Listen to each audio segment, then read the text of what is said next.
Scott's bar didn't serve anything I'd call drinkable. Didn't matter. I wasn't there for the booze. Place smelled of hangovers, bad bets, and boiled meat.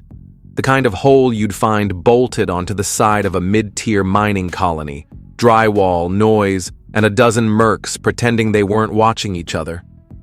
You only came here if you had nowhere else, or if you needed something dirty done cheap. Scott gave me the usual nod when I stepped through the door. He looked like a man who'd once trained for something better and quit halfway through. Clean cut, fit, and not a trace of augments on him, unless you counted the stubbornness. He never said much. Didn't have to. Just slid a data chip across the bar and tapped twice. Job chip. I didn't sit. Just palmed the chip, flicked my coat back, and slotted it into the reader strapped to my wrist. Static hissed across the display, then the message blinked through. Standard corp encryption. Nothing fancy. Priority rescue extract VIP asset from Cradle Station 7A. Location, Sector 9M/Delta Span. Name, Oakley. Status, confirmed alive, under threat.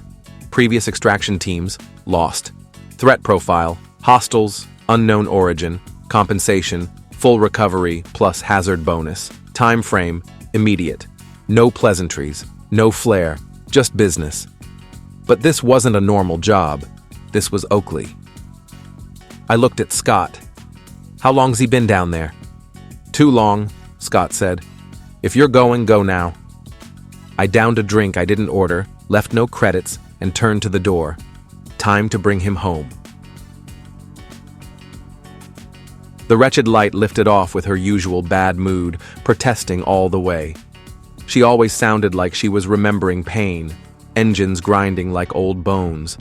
She wasn't pretty, but she never failed me. Not yet.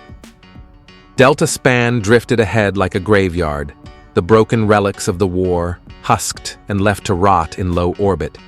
Research stations, weapon cradles, and orbital nurseries, all floating with their secrets sealed inside them. Cradle Station 7A wasn't on any updated maps. That's how I knew the core were serious. Off-grid, half-cracked, still humming.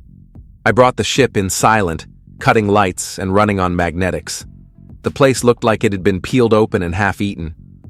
I docked on a manual override and slipped through the hatch. Inside smelled like fear.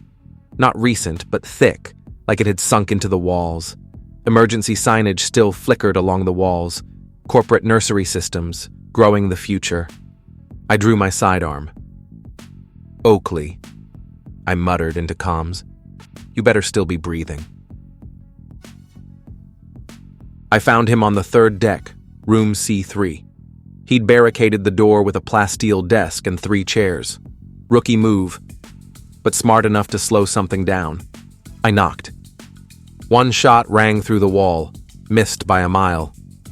Veil! I barked. 2 rounds left. Use 'em wrong, and we both die. Silence. Then a voice, hoarse but familiar. You picked a hell of a time to show up. Yeah, I said, and you picked a hell of a place to get stuck. The door creaked open. Oakley looked like hell, gaunt, filthy, blood on his temple, but those eyes were sharp, still in there. I owe you, he said. Damn right, I replied. Let's get out before something decides to collect. We'd made it halfway back when the lights changed. Crimson strobes blinked on like the station suddenly remembered what it was guarding. Then came the sound.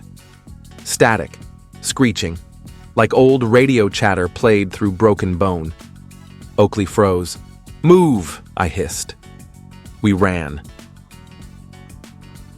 They came out of the vents. Biotech nightmares, flesh twisted with metal, joints bent backward, eyes glowing like dead stars. Whatever the station had birthed, it hadn't died. Oakley stumbled. I turned and fired, dropped the first with a round to the throat. The second took 2. The third screamed like a broken turbine. We didn't stop. The wretched light was still warm when we hit the bay. I vented the outer corridor, slowed the pack down, then slammed the hatch shut. We launched hot. One of them clung to the hull.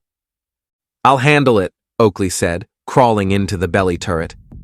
"You sure?" "I've had time to practice," he muttered.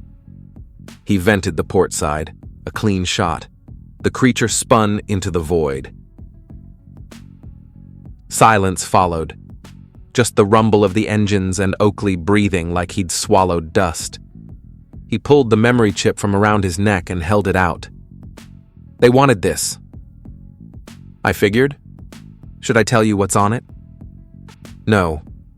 He stared at me. "You always this cold?" "No," I said. "Only when I'm scared." He smiled. Small, real. "Thanks for coming," he said. "Always," I said. "Your family." We reached orbit before sunset. I sent the fake location data just like the Corps wanted. But Oakley wasn't going there. He was staying with me. Until we found out who sold him out. And why. Now, that is the end for this one. Make sure you come back for more. And like and subscribe. See you soon.